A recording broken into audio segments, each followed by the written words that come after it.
Olá, queridos amigos, bem-vindos ao canal Crescer na Fé. Que alegria poder reencontrá-los. Nós vamos juntos dar continuidade aos estudos do Catecismo da Igreja Católica. Nesta etapa, a gente está conversando sobre a vida pública de Jesus, quando ele nos fala do reino de Deus, um tema maravilhoso e de muita riqueza. E eu, então, convido você a assistir até o final, quando dou o meu testemunho da minha experiência pessoal com o reino de Deus ao longo dos meus muitos anos de vida. Reforço o convite para você se inscrever no canal, compartilhar este vídeo com as pessoas que o Espírito Santo te indicar e, no final, dê aí o seu positivo se você tiver gostado. Combinado? Eu sou Ronaldo Pedroso e nós vamos então agora à nossa vinheta e já retornamos. Até já!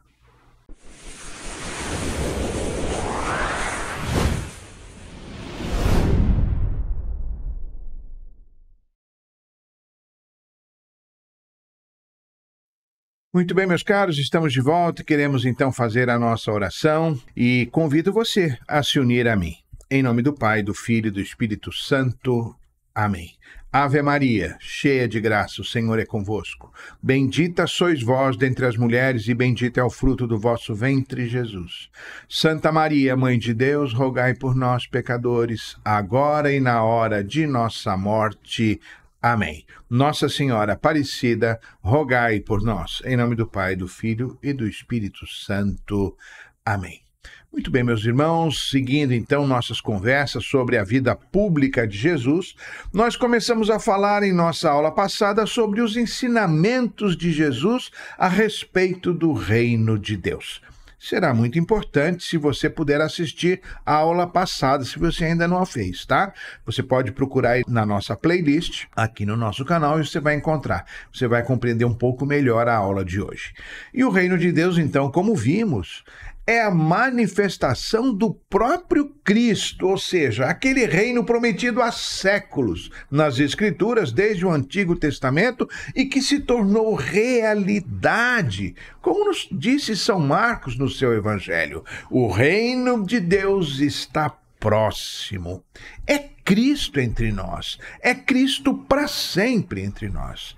Eu quero deixar bem enfatizado com vocês que este reino não é algo abstrato, uma ideia tão somente, mas é uma realidade concreta na qual todos nós estamos inseridos. Para vocês terem uma ideia da importância deste tema, essa expressão reino entre nós ocorre 122 vezes no Evangelho, 90 vezes nos lábios de Jesus. Pois é, Jesus pregou o reino de Deus, mas não foi para si mesmo. No seu ensinamento, Jesus aparece como o apresentador do reino ou como seu revelador. Noutras ocasiões, Jesus é o iniciador do reino ou o seu instrumento para que ele aconteça e se consolide. Jesus é também o mediador, é ainda o portador do reino de Deus. Ou seja, o reino não é só o tema central da pregação de Jesus, mas é também o conteúdo de suas atitudes que constituíram uma parte tão grande do seu ministério. Estamos falando do reino que é expressão da sua palavra. Jesus é a palavra, Jesus é o verbo encarnado, não é? No princípio era a palavra, como nos fala São João. Nós então estamos falando do reino que acontece também além da palavra, através dos seus milagres, das suas atitudes junto aos pecadores e junto daqueles que eram, digamos, destituídos de dignidade. E também falamos do reino que é a própria presença de Jesus, ele que é a segunda pessoa da Santíssima Trindade, o Deus conosco, o Filho de Deus feito homem, que veio para servir e dar a vida pela salvação de muitos. E agora, então, eu quero trazer uma coisa muito importante. A igreja é o reino de Cristo já presente em mistério entre nós e que vai crescendo de maneira visível no mundo através do poder de Deus. Como falávamos então na aula passada, é o já, mas o ainda não. O Concílio Vaticano II, no documento Lumen Gentium, já nos ensinava que a Igreja recebe a missão de anunciar e estabelecer em todas as gentes o reino de Cristo e de Deus, e constitui ela própria na terra o germe e o início desse reino. Vocês prestaram atenção nessa frase que eu acabei de pronunciar? A igreja é na terra o germe e o início do reino. Foi por isso que Cristo fundou a sua igreja.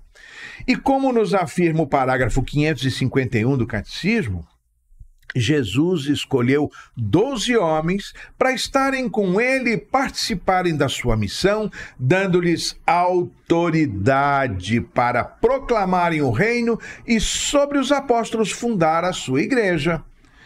Jesus dirige a sua igreja através deles, os apóstolos, como ele próprio afirmou no Evangelho de São Lucas, quando disse: "E vós tendes permanecido comigo nas minhas provações. Eu, pois, disponho do reino a vosso favor, assim como meu Pai o dispôs a meu favor, para que comais e bebais à minha mesa no meu reino, e vos senteis em tronos para julgar as 12 tribos de Israel." O ensinamento da Lumen Gentium, como vimos então, nos faz compreender que sem a igreja não é possível haver o reino de Deus. Também a Constituição Pastoral Gaudium et Spes confirma essa ideia, afirmando que o único fim da igreja é o advento do reino de Deus e o estabelecimento da salvação de todo o gênero humano. Com isso, a gente pode concluir que a igreja é sacramento do reino de Deus, ou seja, sinal deste reino. A igreja é sacramento da salvação.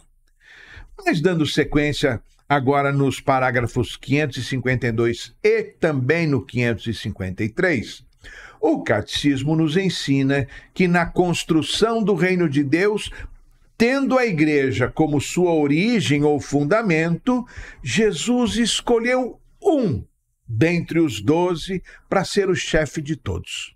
O representante de nosso Senhor nesta igreja peregrina, Jesus elegeu Pedro, como todos sabemos, e disse: "Tu és Pedro, e sobre esta pedra edificarei a minha igreja, e as portas do inferno nunca prevalecerão contra ela." Como é consolador ouvir e acreditar nesta palavra de Jesus, não é? Podemos acolher e acreditar que a igreja é habilitada e tem a autoridade do próprio Cristo para nos orientar e conduzir ao reino de Deus. O Senhor Jesus mesmo afirmou sobre os apóstolos: "Quem vos ouve, a mim ouve." Talvez um ou outro de vocês traga no coração a dúvida sobre a razão de Jesus ter escolhido Pedro, parecendo uma decisão contraditória, não é? Já que alguns dias antes de sua eleição ele havia negado Jesus. Como disse o Papa Francisco em uma de suas homilias, Jesus escolhe o mais pecador dos apóstolos.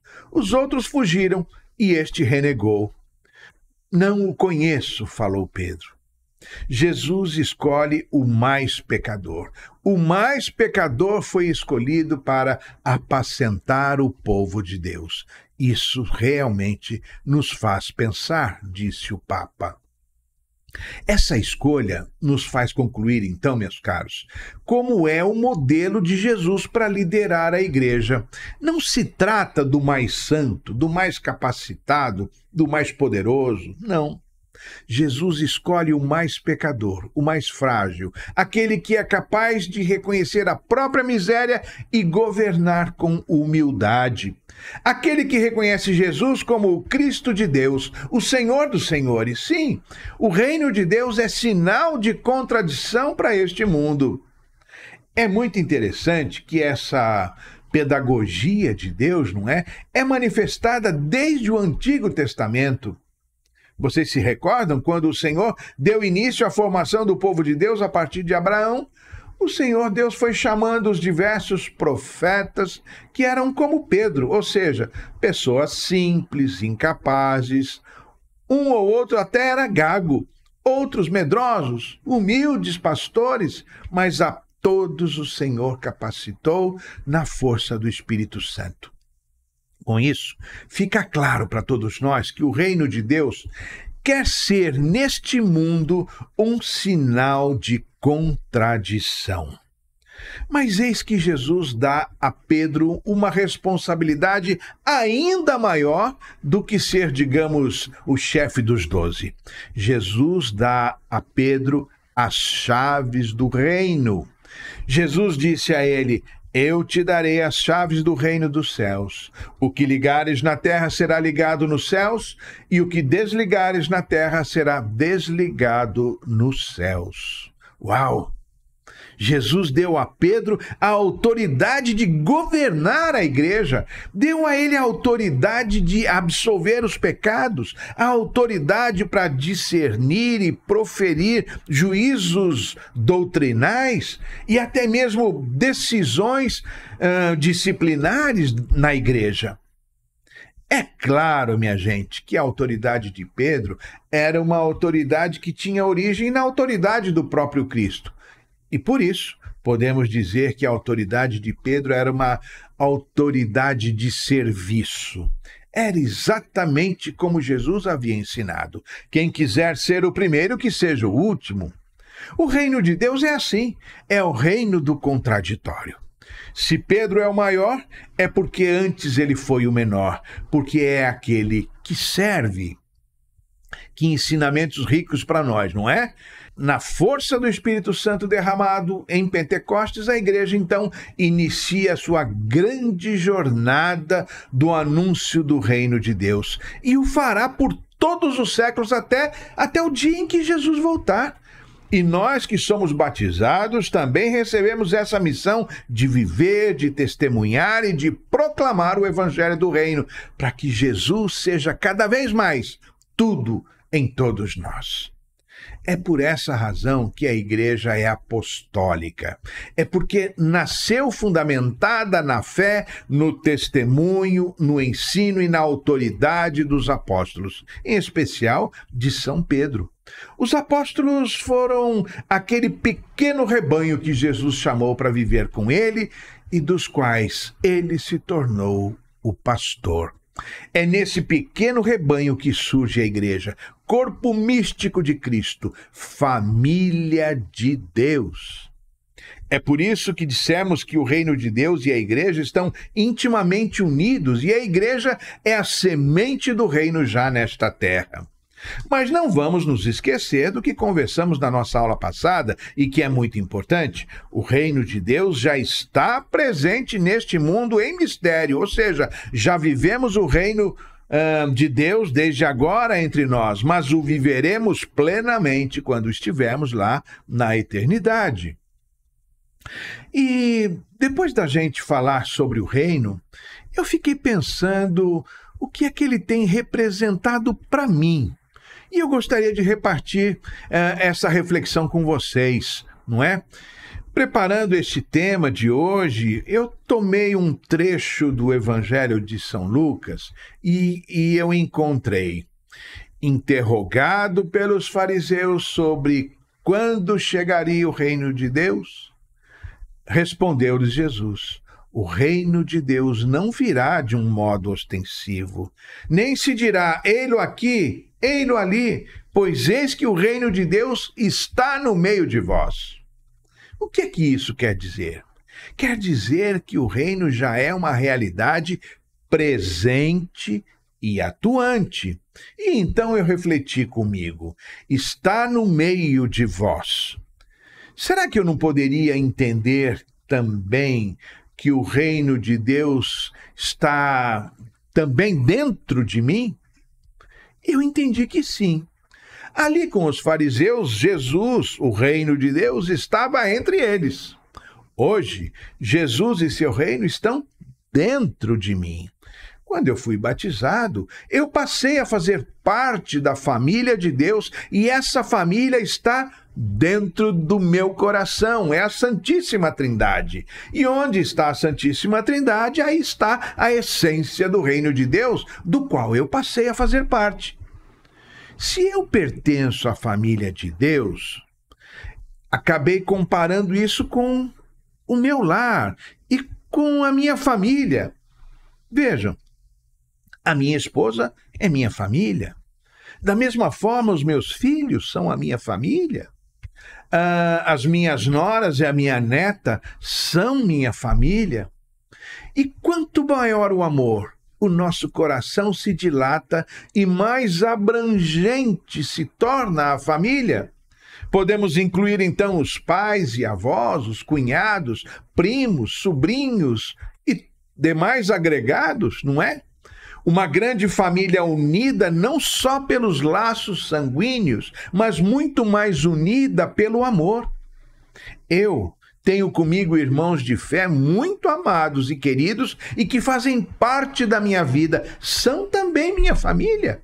E olhe que em algumas famílias até o pet faz parte da família, não é verdade? E é muito amor envolvido. De maneira similar, todos nós fazemos parte da família de Deus e do seu reino pelo amor que foi derramado e que nos une. E então eu compreendi o que disse um teólogo e sacerdote belga já falecido, José Comblan, que o reino de Deus são as relações humanas mediadas pelos valores evangélicos. Foi o que ele disse. Se eu olhar isso pela ótica do amor, essa frase faz todo sentido. Eu achei que isso é bem verdadeiro. Vocês conhecem uma linda canção do grupo Taizé que diz: onde reina o amor, fraterno amor, onde reina o amor, Deus aí está. É uma linda canção. E eu completo dizendo que onde Deus está é o seu reino presente, porque Deus é amor. Mas na minha petulância, confesso, eu não restringiria tanto a definição do reino como esse teólogo Comblan fez, porque numa, digamos, abstração bem extrema, numa hipótese muito maluca, se o mundo todo acabasse e só eu restasse vivo, o reino de Deus ainda estaria no nosso meio, embora eu não tivesse mais ninguém com quem me relacionar. Afinal, eu sou batizado. A natureza do reino é o amor que é Deus. E o reino de Deus, como vimos em nossa aula passada, é transcendente, ou seja, será pleno lá na eternidade, mas já existe em mistério desde agora. Lá é a nossa meta. Lá é onde nós queremos chegar. É para lá que todos nós estamos caminhando. Não posso restringir e limitar a minha vida a esta vida terrena tão somente. Por enquanto, estamos só ensaiando, não é como viveremos um dia lá no céu.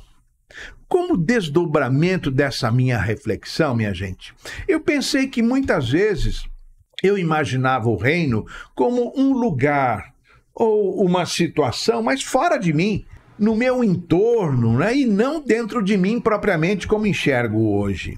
Então eu fiquei lembrando da parábola do grão de mostarda, quando Jesus explicava que era o reino, como era o reino. Uma sementinha bem pequena, mas que crescia e se tornava uma árvore grande, onde os pássaros se abrigavam. Olhando para toda a minha vida nesses meus muitos anos, eu percebi esta semente crescendo claramente. Mas é interessante que eu pensei que a semente do reino que crescia em mim não era a semente de mostarda, mas aquela semente da figueira do Evangelho que cresceu, mas que não deu os frutos que o dono do pomar queria. Em muitos momentos da minha vida eu percebi que eu, de fato, não dei os frutos que se esperava, seja na qualidade ou na quantidade. Por vezes eu não dei fruto algum, confesso. E então foram necessárias as podas. Noutras oportunidades, precisei de bom adubo. E eu diria que até mesmo tive que ser replantado em solo melhor. Foi o processo da minha conversão para me tornar uma outra pessoa. E isto é obra de Deus. Deus não desistiu de mim e eu posso afirmar, sem dúvida alguma, que a semente do reino é maravilhosa e ela continua a crescer na minha vida e eu sou muito feliz por isso. Eu pertenço ao reino de Deus e o reino de Deus habita em mim. E eu quero concluir esta nossa reflexão com um maravilhoso trecho do documento Lumen Gentium do Concílio Vaticano II, que diz: todos os que somos filhos de Deus e formamos em Cristo uma família, ao comunicarmos na caridade mútua e no comum louvor da Trindade Santíssima, correspondemos à íntima vocação da Igreja e participamos, prelibando-a, na liturgia da glória. Com efeito, quando Cristo aparecer e se der a gloriosa ressurreição dos mortos, a luz de Deus iluminará a cidade celeste e o seu candelabro será o Cordeiro. Então, toda a Igreja dos Santos, na suprema felicidade da caridade, adorará a Deus e ao Cordeiro que foi imolado, proclamando numa só voz louvor, honra, glória e poderio pelos séculos dos séculos, àquele que está sentado no trono e ao Cordeiro. Que coisa linda! Amém, não é verdade? Muito bem, meu irmão, minha irmã. Concluindo, então, essa nossa conversa de hoje, eu peço a você que leia com muita atenção os parágrafos 551, 552 e o 553. Esses 3 parágrafos de muita riqueza para consolidar todos esses conteúdos aí na sua vida, no seu coração, tá bom? E mais uma vez eu peço a você que se inscreva no nosso canal, compartilhe este vídeo com a sua rede de contatos e dê aí o seu positivo, tá joia? Recebam todos vocês o meu carinhoso e fraterno abraço e até o nosso próximo encontro, se Deus quiser. Tchau, tchau.